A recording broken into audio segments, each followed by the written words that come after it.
Apparemment, les manifestants aujourd'hui n'ont pas l'air si prêts au dialogue que ça. La vraie raison de cette crise, c'est un énorme gouffre, c'est un fossé qu'il y a entre les valeurs d'une partie de la population avec une autre partie de la population. Et la vraie question, ce n'est pas de trouver un accord sur la réforme juridique, qui je crois est possible, c'est de comment réconcilier ces valeurs différentes. Et en fait, elles sont extrêmement différentes. Nous avons le plaisir d'accueillir dans ce studio Jonathan Alexandre. Bonjour Jonathan Bokertov. Bonjour Daniel. Merci d'être avec nous ce matin. Vous êtes parmi les manifestants, on va dire presque les manifestants de la première heure de cette protestation contre la réforme judiciaire. Nous en sommes à la 12e semaine. Alors effectivement, en tout cas, si l'on en croit la presse, une presse qui peut-être pas tout le temps tout à fait équilibrée, mais en tout cas, il y a le mouvement prend de l'ampleur. Et la question que je voudrais vous poser ce matin, c'est au lendemain de la déclaration de Yoav Gallant, qui appelle à l'arrêt de la réforme, en tout cas de la procédure législative. Qu'est-ce que vous pensez d'abord de cette déclaration, et est-ce que si elle est effectivement suivie d'effets de la part de Benyamin Netanyahou, est-ce que c'est une raison suffisante pour mettre une pause aussi du côté de la protestation? Alors je dirais, comme on dit en mathématiques, nécessaire mais pas suffisante. C'est un pas dans la bonne direction, ça c'est sûr. Est-ce que ce sera suivi d'effets dans le sens où donc Yoav Gallant, Edelstein, David Bitan, Avi Dichter, est-ce qu'ils voteront contre la réforme? Ça, ils ne l'ont pas dit. Ouais. Et n'oublions pas que s'ils votent contre la réforme, ils pourraient être déclarés transfuges aussi, quand même, comme d'antan on avait essayé avec Amichai Shikli et donc Silman, ce qui avait donné des tas de problèmes, etc. Ouais. C'est pas sûr qu'ils aillent jusque-là, hein. Mais qu'ils s'abstiennent peut-être. En tout cas, c'est certainement un signe que dans le Likoud, il y a vu de notre côté des gens de bonne volonté quand même, quoi. Que le Likoud est au minimum divisé sur la nécessité de cette réforme, et c'est évidemment la conséquence pour laquelle certains d'entre eux sont menacés ce matin. C'est déjà une interprétation, parce que le Likoud soit divisé sur la nécessité de la réforme, est-ce que certains l'ont dit, hein, le fait de geler de geler la procédure, ça ne veut pas dire obligatoirement qu'on est contre la réforme. Effectivement, mais donc il y a eu des remarques quand même de David Bitan, clairement en disant qu'il ne voyait pas la nécessité de cette réforme. Il a quand même dit ça. Alors maintenant, c'est vrai qu'il ne demande qu'un gel jusqu'après Yom Ha'atzmaut, ce qui évidemment n'est pas suffisant, parce qu'en fait, dans cette affaire, on dit toujours il y a la majorité, l'opposition, les gauchistes, etc. Mais il y a vraiment trois partis, en fait, quoi. Il y a le gouvernement, d'un côté, donc jusqu'ici est relativement uni, et là maintenant on voit quand même les premières petites fractures qui commencent à se faire jour. Il y a l'opposition qui, si vous le rappelez, n'est pas intervenue de manière large dans les manifestations dès le départ. En fait, les manifestations ont été largement organisées par elles-mêmes, par des organisations comme mais on sait maintenant, aujourd'hui, on voit bien que c'est plus le cas. Là, oui, mais vous avez vu, les déclarations de Gantz et de Lapid probablement vont dire que c'est un pas dans la bonne direction, qu'il y a Gallant, etc. Donc on s'achemine peut-être vers début du commencement d'une sortie de crise, mais de l'autre côté, les manifestants décident par eux-mêmes. En fait, il y a cette espèce d'immense foule qui est sortie dans la rue et qui va pas rentrer à la maison si facilement que ça. Et donc de facto, en fait, cette foule, c'est elle qui dirige le pays aujourd'hui. Mais c'est-à-dire qu'en fait, ce que Yoav Gallant a dit hier soir, en quelque sorte, pour reprendre peut-être pas la foule, mais le point de vue de l'armée, donc l'armée d'Israël, de Tzahal, c'est qu'il se trouve un peu comme le chef d'une entreprise où il y a une grève, en fait. Et tout le monde ne fait pas grève, mais la grève est suffisante pour que le fonctionnement de l'entreprise, ça fonctionne plus comme avant. Et en fait, c'est une entreprise qui est vitale pour Israël, puisque c'est la défense nationale. C'est la défense nationale. Son boulot, son devoir, en fait, en tant que ministre de la Défense, est de maintenir cette armée dans une situation de préparation totale en cas de problème, et Dieu sait que nous avons aujourd'hui plein d'ennemis autour de nous qui n'attendent qu'une occasion, en fait, quoi. Et lui, ce qu'il dit, c'est, voilà, on est dans une situation d'une grève au moins partielle, elle n'est pas encore générale dans l'armée, mais donc 37 pilotes sur 40, par exemple, c'est quand même beaucoup. On peut pas continuer comme ça. Donc il signale simplement qu'on ne peut pas continuer comme ça. Vous avez raison, il n'a pas dit qu'il était contre les réformes, il dit du point de vue de son métier qui est ministre de la Défense, il dit il y a vraiment un problème, en fait, quoi. Il y a un problème, mais ce problème, en tant qu'Israélien, vous et les gens qui manifestent, c'est pas un problème qui vous gêne, la subordination? Ça me gêne, mais le concept de sarvanout existe dans l'armée d'Israël, contrairement à certaines autres armées. Donc en fait, un soldat peut refuser un ordre s'il pense qu'il est contraire en son âme et conscience à ses principes.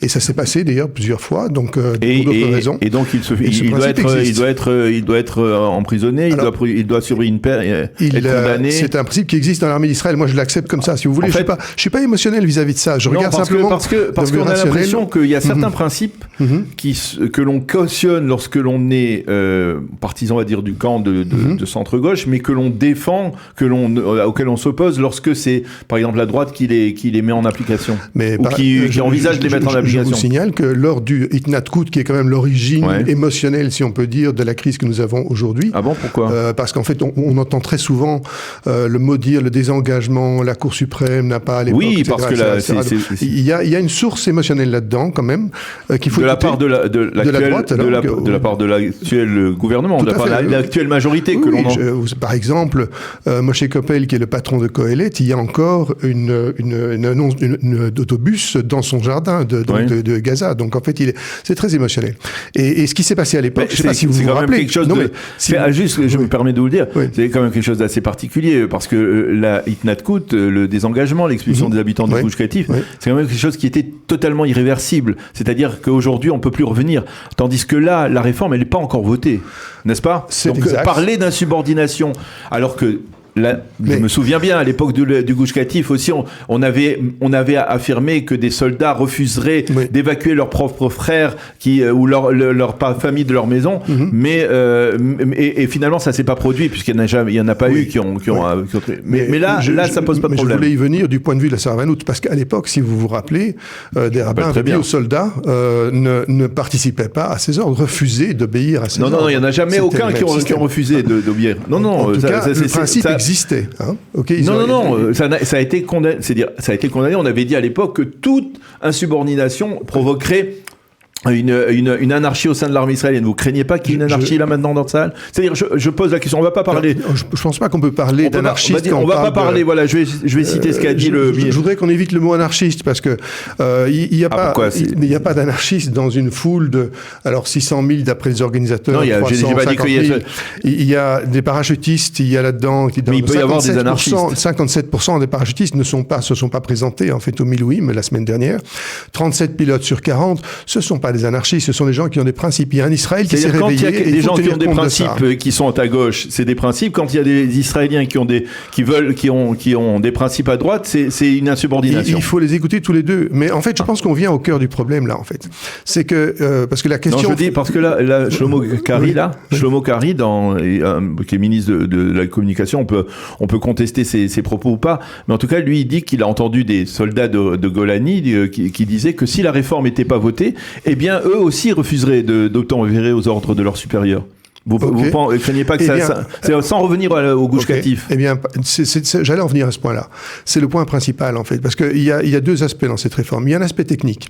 Et comme vous le savez, je crois que 78% des Israéliens veulent quand même une réforme. Ils voient bien qu'il y a un problème même moi, je pense qu'en fait, il y a des problèmes. Il y a des choses à régler. Par exemple, la représentativité. C'est des choses dont on peut parler. Je m'intéressais un petit peu à ça. C'est un problème qui existe depuis longtemps, puisqu'en fait, donc, la réforme des juges qui a créé la première commission de nomination des juges 1952 sur Ben Gurion.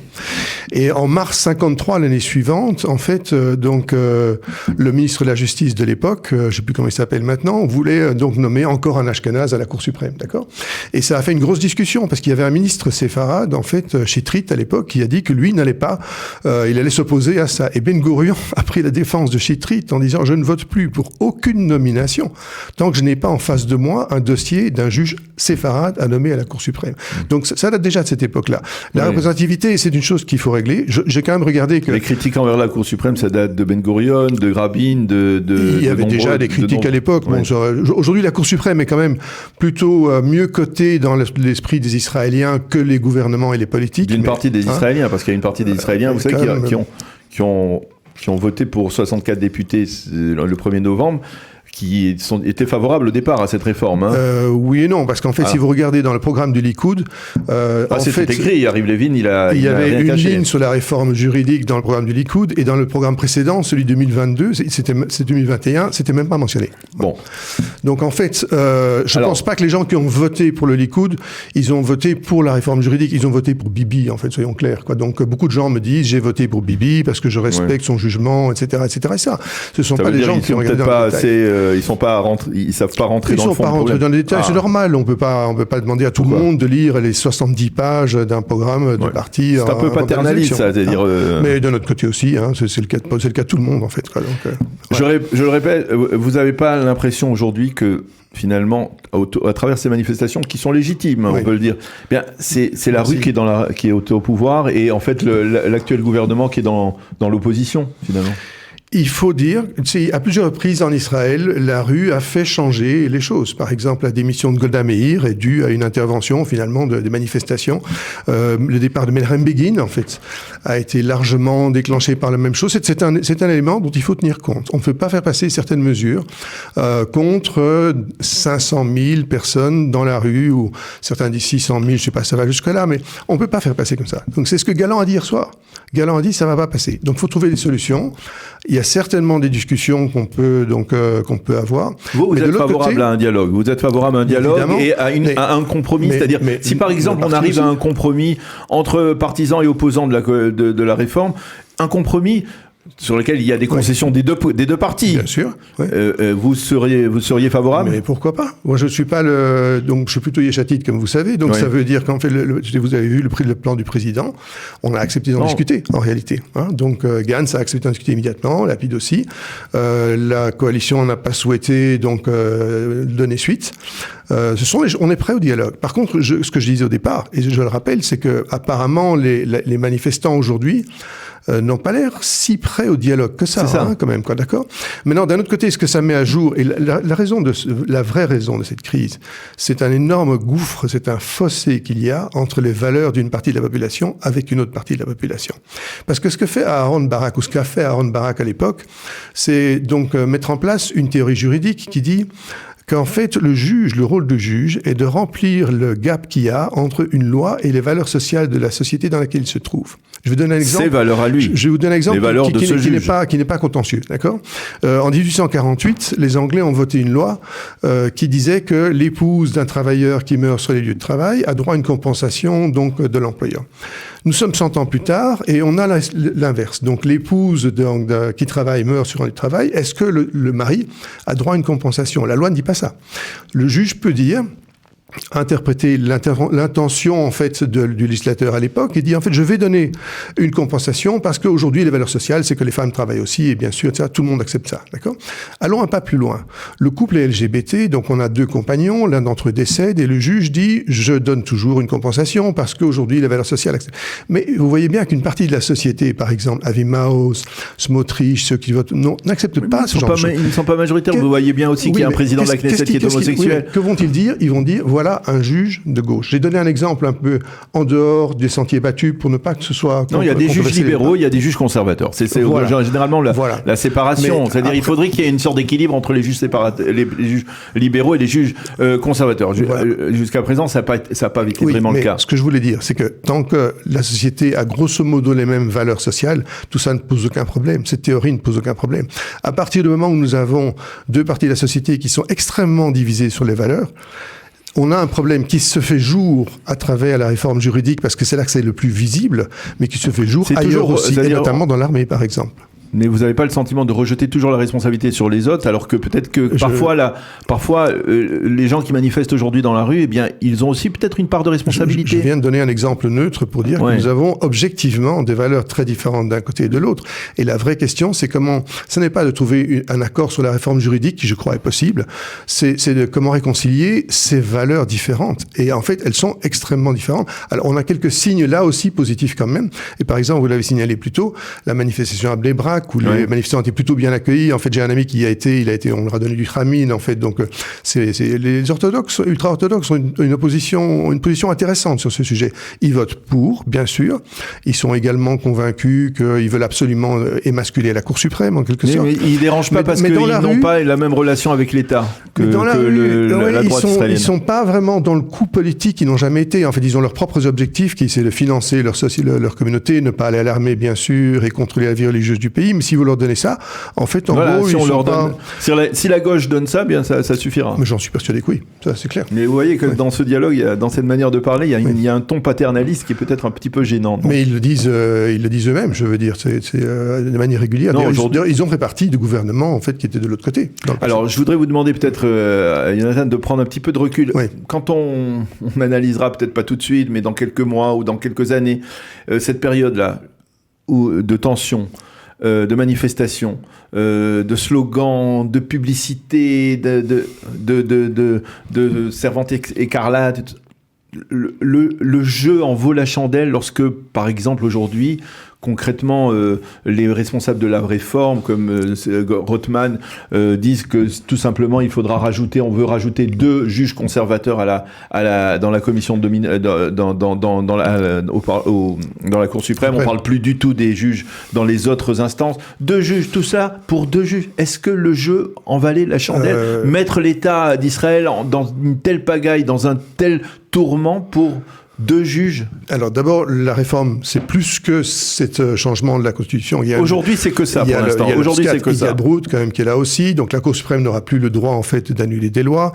Il y a il a Tzvirut, donc la raisonnabilité, donc qui n'est plus admise dans leur raisonnement. Il y a donc la loi qui est passée d'ailleurs sur donc qui interdit en fait d'émettre un exercice un premier ministre dans l'exercice des fonctions, Tzvirut. Et il y a encore 3 ou 4 autres lois qu'on peut suivre en fait. Donc il n'y a pas que ça. Mais d'un autre côté, c'est beaucoup plus important que ça parce qu'il y a un autre élément qu'on mentionne pas souvent. Une des parties de la réforme, c'est que le président de la Cour suprême sera lui aussi nommé en fait par la Commission et n'est plus nommé par seniorité. Oui, parce que en fait la présidente actuelle, Esther Hayut, prend sa retraite en octobre de cette année-ci. Donc ça veut dire que c'est eux qui vont nommer le prochain président de la Cour suprême. Ouh là là, c'est grave. Ça vaut le coup de mettre à feu et à sang le pays pour ça. Ça veut dire qu'en fait, après ça, une autre réforme que nous n'avons pas encore vue, parce que n'oublions pas qu'une fois que la réforme passe, il n'y a plus de garde-fou. Et comme on disait dans le temps, je crois que c'est Raymond Barre qui disait ça, où il y a des bornes, il n'y a plus de limite. Oui, moi je citerai le général de Gaulle, puisque vous citez Raymond Barre, je vous citerai le général de Gaulle qui a dit on ne devient pas dictateur à 70 ans, lorsque la gauche lui avait reproché de faire la 5e République en affirmant qu'il allait avoir tous les pouvoirs. On ne devient pas dictateur. Bibi Netanyahou, la droite israélienne ne va pas devenir une dictature à l'âge de 75 ans, à 75 ans de l'État d'Israël. Il a 73 ans, en fait, je crois, mais soyons clairs. En fait, Benjamin Netanyahou se retrouve aujourd'hui quasiment le membre le plus à gauche de son gouvernement. Ouais. Et son discours à Londres, dans lequel il a dit qu'il prenait la responsabilité, qu'il allait trouver un accord, mais qu'on lance les votes la semaine prochaine comme prévu. C'était pas Londres, c'était ici. Il a fait un petit discours juste avant de partir, effectivement, à Londres. Et donc, en fait, ce qu'il a dit, c'est qu'il ne prend aucune responsabilité jusqu'ici, même pas de retarder jusqu'après Yom Ha'atzmaut, ce que lui demande de faire, en fait, Yoav Gallant aujourd'hui. L'avenir, en un mot? L'avenir, c'est que d'un point de vue technique, on pourra trouver des solutions à un moment donné ou à un autre, mais il faudra faire bien plus que de remettre ça. Simplement remettre les votes après Yom Ha'atzmaut ne va pas fonctionner. Ça, à mon humble avis, on aura exactement le même résultat, les mêmes causes donneront les mêmes effets. Si le gouvernement va plus loin, remet sur la table en fait les chevaux de ces réformes et qu'on puisse discuter, par exemple, de représentativité dans la Cour suprême, on pourra sans doute trouver des solutions. Je remarque quand même que sur les 15 juges de la Cour suprême, 5 d'entre eux ont été nommés par Ayelet Shaked, en fait, qui n'étaient quand même certainement pas des juges de gauche. Donc ça, on trouvera des solutions. Par contre, pour réconcilier les valeurs différentes des différentes tribus d'Israël, comme les appelait Reuven Rivlin, là, je pense que ça prendra plus de temps. Eh bien, Jonathan Alexandre, merci beaucoup d'être venu dans notre studio ce matin. C'est toujours très intéressant de dialoguer avec vous, même si tout le monde n'est pas d'accord. On peut dialoguer, c'est important. C'est là l'intérêt. Merci beaucoup d'avoir été avec nous ce matin.